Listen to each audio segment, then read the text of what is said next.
You don't lose debates because you're wrong. You lose because your mind is undisciplined, predictable, and weak. Smarter men aren't born. They're engineered through ruthless mental control. You don't lose debates because you're wrong. You lose because your mind is undisciplined, predictable, and weak. Smarter men aren't born. They're engineered through ruthless mental control. You've been trained to believe intelligence is something you have, a trait, a gift, a fixed ceiling stamped onto your skull at birth.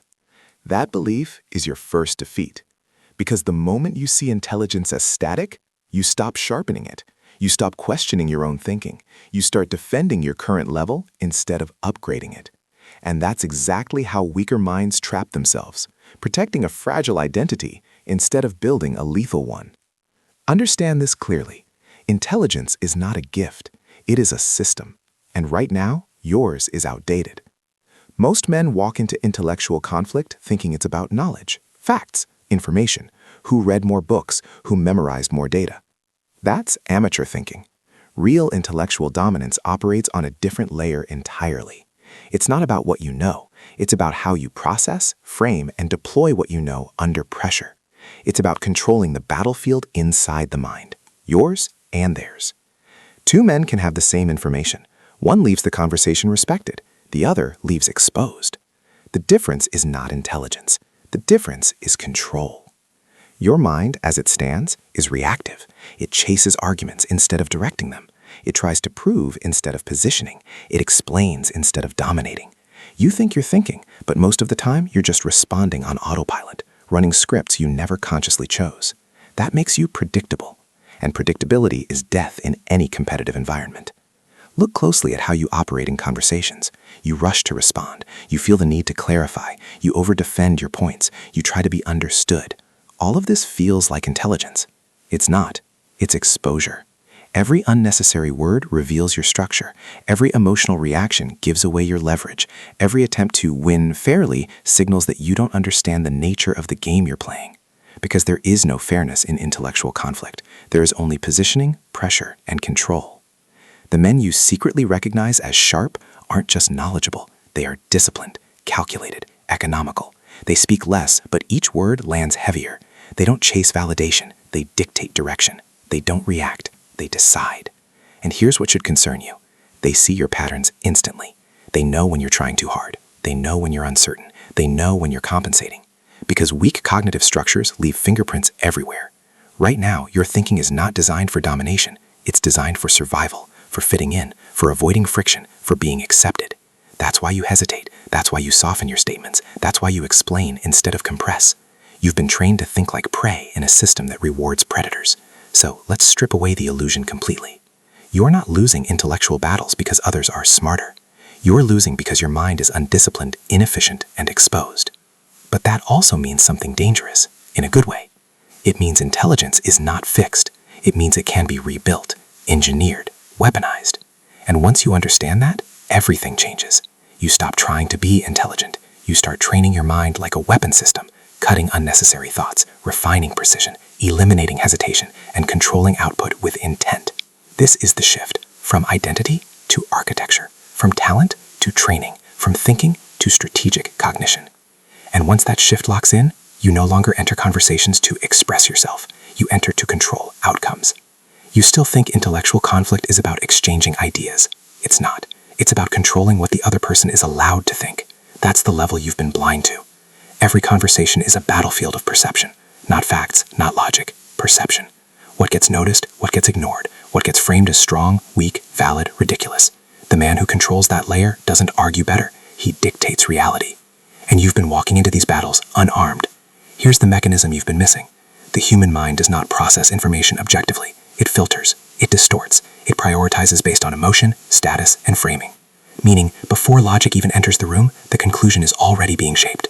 So when you try to win using pure logic, you're already late. The outcome was decided upstream.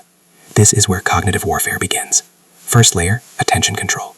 What a man focuses on becomes his reality. Shift his attention, and you shift his conclusions without touching his intelligence.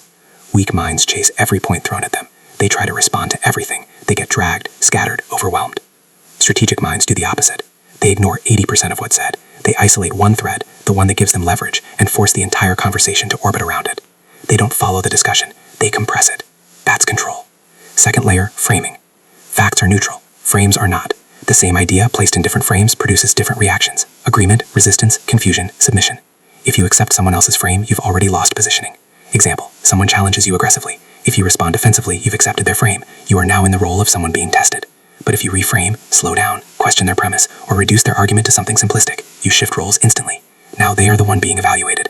You didn't win with better logic. You won by changing the lens. Third layer, perception of authority. People don't just evaluate what is said, they evaluate who is speaking. Certainty, tone, pacing, and restraint signal authority long before your argument does. That's why a calm, controlled statement often defeats a long, detailed explanation, because dominance is felt before it is understood. Weak thinkers try to prove. Strong thinkers position. They speak in a way that assumes weight. No rush, no over-explanation, no need to convince. And that assumption alone forces others to adjust. Fourth layer, cognitive load. Overwhelm a man's processing ability and his thinking collapses. This is why rapid-fire arguments, layered questions, or complex phrasing can destabilize someone, even if your points aren't perfect. You're not attacking their logic, you're exhausting their bandwidth. And once the mind is overloaded, it defaults to emotional reactions, shortcuts, or silence. That's not accidental, that's engineered pressure. Now look at your current behavior. You try to be clear, fair, complete. You give full explanations, you answer every objection, you aim to be understood. And in doing so, you increase your own cognitive load while relieving theirs. You make it easier for them to attack you. You expose structure. You slow yourself down. You hand them time. This is why you lose, not because your ideas are weak, but because your delivery system is inefficient. Cognitive warfare flips that dynamic. You become selective, surgical, controlled. You decide what gets attention. You decide the frame. You manage perception. You regulate pressure. And suddenly, conversations stop feeling like exchanges and start feeling like operations. Here's the truth most people will never accept. Intellectual dominance is not about being the smartest man in the room. It's about being the one who controls how the room thinks. Once you understand that, you stop chasing knowledge as your primary weapon. You start mastering influence at the cognitive level, and that's where real power begins. You think your failures in intellectual conflict are situational. Bad opponent, bad timing, bad phrasing. Wrong. Your failures are patterned, predictable, repeatable, visible to anyone trained to look. Because weak minds don't just make mistakes, they operate inside archetypes, fixed behavioral loops that reveal themselves under pressure. And once a man is identified inside one of these patterns, he becomes easy to control. You're not being outplayed randomly, you're being read. First archetype, the over-explainer. This man believes more words equals more clarity, so he keeps talking, expanding, justifying, adding layers. What he doesn't realize is that every extra sentence weakens his position, because over-explaining signals insecurity. It tells the other person, I need you to understand me. And the moment you need that, you've already lowered your status. Strategic thinkers do the opposite. They compress. They deliver sharp, controlled statements. They leave space. Silence becomes pressure. The over-explainer tries to fill silence. The strategist uses it as a weapon. Second archetype, the approval seeker. This one is more dangerous because it hides behind politeness. He softens his tone, adds disclaimers, tries to be agreeable even when he disagrees. He wants to win, but not at the cost of being liked. So he negotiates against himself. He says things like, maybe I'm wrong, but I see your point, however. What he's actually saying is, please don't reject me. And once that signal is detected, his position collapses, because he's no longer playing to dominate, he's playing to be accepted, and acceptance is not power. Third archetype, the emotional reactor. This is the easiest to break. You apply pressure, challenge his idea, question his logic, introduce contradiction, and he reacts. His tone shifts, his pace increases, he starts defending aggressively or emotionally. At that moment, the conversation is already over, because once emotion takes control, precision disappears. Now he's not thinking, he's protecting, and a man who is protecting cannot dominate. Strategic opponents look for this. They provoke it intentionally. A small jab, a subtle contradiction, a dismissive tone. They don't attack the argument, they trigger the reaction. And once you react, you expose everything. Fourth archetype, the linear thinker. This man believes conversations move in straight lines. Point, counterpoint, resolution. So he tries to follow structure, stay logical, stay orderly. But real intellectual conflict is not linear. It's chaotic, layered, non-sequential. While he's trying to stay on track, the strategist shifts topics, reframes, introduces ambiguity, changes pace. The linear thinker gets disoriented because he's trying to solve a straight line equation in a battlefield that moves in circles. He can't adapt, so so he falls behind. Fifth archetype, the information addict. This one thinks knowledge equals power, so he collects data, quotes sources, brings in statistics, tries to overwhelm with information. But raw information without control is noise, and noise can be dismantled easily, because instead of structuring his argument, he floods it. Instead of positioning, he piles. The strategist doesn't need more information, he needs better placement. One precise statement, delivered at the right moment, outweighs 10 scattered facts. Now here's the part you won't like. You are not just one of these archetypes, you rotate between them. Under pressure, your mind defaults to whichever pattern feels safest. Sometimes you over-explain, sometimes you seek approval, sometimes you react. And every shift makes you more predictable, more readable, more controllable. This is why intelligent men still lose, because intelligence without self-awareness is just complexity without control. You don't need more knowledge, you need to identify your default patterns and eliminate them. Ruthlessly. Because as long as these archetypes exist inside you, you are not thinking freely. You are operating on scripts, and scripts can be exploited. The men who dominate intellectually don't just understand arguments, they understand people. They spot patterns instantly. They know exactly which pressure point to apply, and they don't hesitate. So the question is no longer, are you smart? The question is, which pattern are you trapped in, and how easily can it be used against you? You still want to believe that intelligence earns respect, that if you think clearly, speak honestly, and argue fairly, people will recognize it. That belief is not just wrong, it's dangerous. Because reality does not reward fairness, it rewards advantage. Look at history. The men who shaped systems, controlled narratives, and dictated outcomes were not the most ethical thinkers, they were the most strategic. They understood something you've been avoiding. Truth does not win by default. It wins when it is positioned, protected, and enforced. Unprotected intelligence gets crushed. You've seen this play out more times than you realize. A man makes a valid point, but delivers it poorly, hesitates, over-explains, loses control of the frame. Another man responds with confidence, simplicity, and pressure. Who wins? Not the one who was right, the one who controlled perception. And once perception is controlled, reality follows. This is the brutality you've been shielded from. You were taught that ideas compete on merit. In reality, ideas compete on execution, and execution is ruthless. There is no scoreboard for almost right, no reward for technically correct, no recognition for good intentions, only outcomes, only dominance, only who walks away with control. Now expand this beyond conversations. Look at social hierarchies, work environments, leadership structures. The men who rise are not always the most knowledgeable. They are the ones who speak with certainty, control narratives, eliminate ambiguity, apply pressure without hesitation. They don't wait to be understood. They make themselves undeniable. Meanwhile, intelligent but undisciplined men stay invisible, not because they lack insight, but because they lack force. They think better, but they don't project better. And in a world driven by perception, internal intelligence without external control is irrelevant. That's the part most people refuse to accept. They want to believe the world is fair because it protects their current identity. It allows them to stay passive, stay comfortable, stay unchanged. But comfort is where intellectual weakness survives. And reality does not negotiate with weakness. It exposes it, publicly, quietly, repeatedly. Every time you hesitate to assert control, you lose ground. Every time you over-explain, you dilute your position. Every time you react emotionally, you surrender leverage. And no one announces your defeat. It just accumulates. You become the man who is almost sharp, almost convincing, almost respected. Almost is a slow death. Now understand something deeper. There are men who already see this clearly. They are not loud, not obvious, not always visible, but they operate differently. They test people. They apply pressure subtly. They observe reactions. And within minutes, they know exactly where you stand. Not based on your knowledge, but based on your control. They identify your limits, and once they do, every interaction becomes one-sided.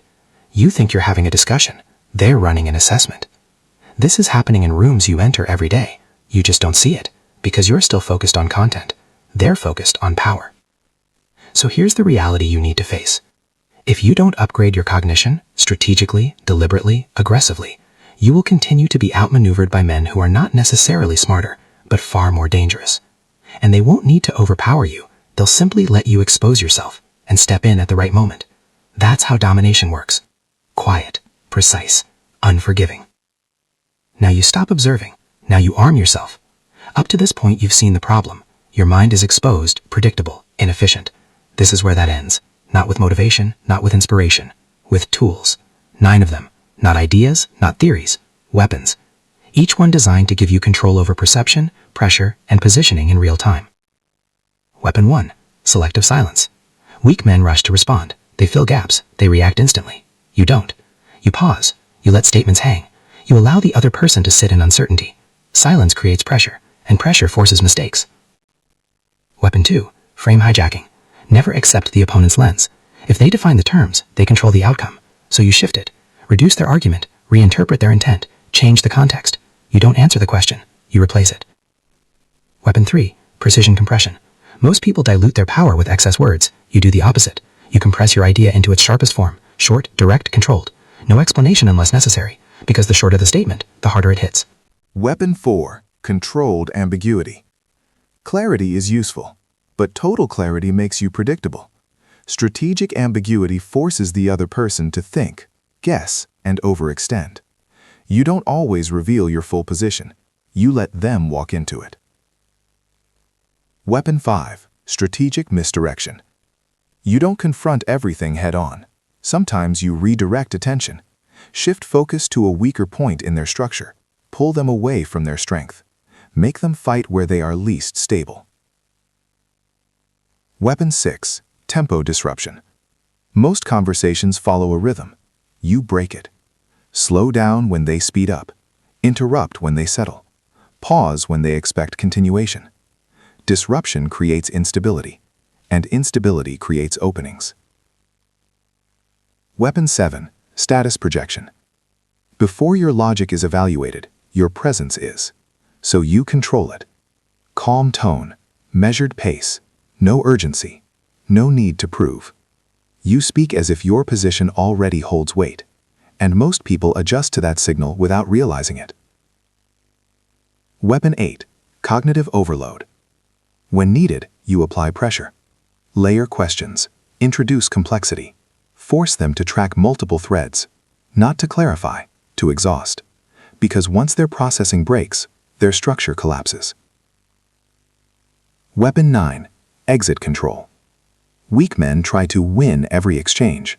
Strategic men control when and how it ends. You disengage at the moment of advantage. You don't linger. You don't chase validation. You leave with your position intact, and their mind still processing. That's how influence extends beyond the conversation. Now understand this clearly. These weapons are not for occasional use. They are not tricks. They are operating principles, integrated into how you think, speak, and respond. At first, it will feel unnatural, because your current mind is built for comfort, clarity, and approval. This system is built for control, pressure, and outcome. Different architecture, different identity. And that leads to the final step. Because tools alone are not enough. If the man using them is still weak, predictable, approval-driven, he will hesitate. He will misuse them. He will collapse under pressure. Which means one thing. Your current identity cannot survive this transformation. Everything you've seen so far is useless if you try to apply it on top of your current identity. Because your current identity is the problem. It was built for safety, for approval, for fitting into systems where being reasonable was rewarded, where being liked mattered more than being effective. That version of you cannot wield control. It will hesitate. It will soften. It will negotiate when it should dominate. So it has to go. Not adjusted, not improved, eliminated. This is where most men fail, not because they don't understand strategy, but because they refuse to detach from who they've been. They want power without losing familiarity. Doesn't work, because your habits are tied to your identity, and your identity is tied to your past behavior. You don't just use new cognitive weapons. You become the kind of man who operates through them naturally. That requires a break, a clean one. Start here. You no longer speak to be understood. You speak to position. If clarity weakens your leverage, you reduce it. If silence increases pressure, you use it. If ambiguity creates advantage, you allow it. Your goal is no longer mutual agreement, it's directional control. Next, you eliminate the need for approval, not suppress it, remove it. Because approval seeking is not a behavior, it's a dependency, and dependencies can be exploited. Every time you soften your stance to maintain comfort, you're signaling weakness. That signal gets read instantly, so you cut it. completely. You don't adjust your tone to be liked. You adjust it to be effective. Then, you detach from emotional reactivity. This doesn't mean you become expressionless. It means nothing external dictates your internal state. Pressure comes, you stay controlled. Contradiction appears, you stay precise. Provocation happens, you don't take the bait. Because once you react, you're no longer in control. You're being led. And finally, you adopt cognitive discipline. Every word you speak is chosen. Every response is measured.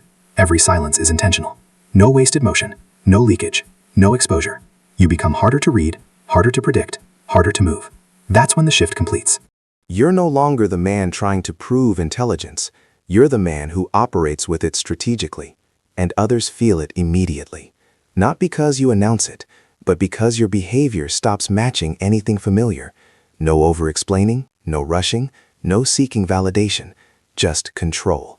And control changes everything, because once your identity aligns with these principles, you don't enter conversations hoping to win. You enter knowing you decide how they unfold. This is where the separation happens, not between smart and stupid, between those who act and those who retreat back into comfort the moment pressure rises. Because everything you've seen, every shift, every weapon, every principle, demands one thing most men will never give: consistency under pressure. Anyone can sound sharp when they're relaxed. Anyone can think clearly when there's no resistance. But the moment tension enters the room, challenge, disagreement, status threat, most collapse back into their default patterns. They over-explain, they seek approval, they react, they revert. That's the filter. That's the selection. You don't become dominant by understanding this system.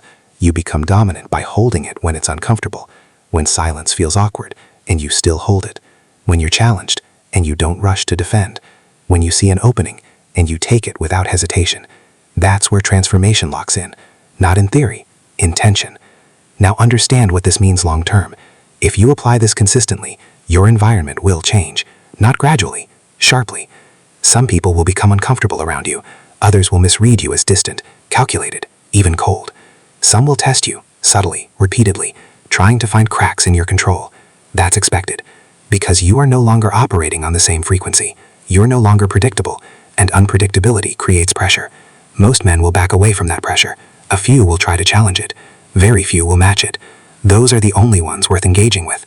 Everyone else becomes background. This is the part no one tells you. There is a cost to becoming mentally dominant. You lose the ease of casual interaction. You lose the comfort of being passively accepted. You lose the illusion that everyone is operating in good faith. But in exchange, you gain something far more valuable: control over outcomes. You decide when to engage. You decide how conversations unfold. You decide what version of you is visible and what remains hidden. Nothing is accidental anymore. Everything is deliberate. And that's where sovereignty begins. So here's the final reality. Most men watching this will feel the pull of the system and then walk away. They'll go back to reacting, back to explaining, back to seeking validation, because staying the same is easier than rebuilding your mind. Only a small percentage will actually apply this, and an even smaller percentage will sustain it. That's the elite, not chosen, self-selected. So the question is no longer, do you understand this? That's irrelevant now. The question is, will you operate differently the next time you're tested, or will you prove that nothing changed? Because the next conversation you enter is where the decision gets exposed.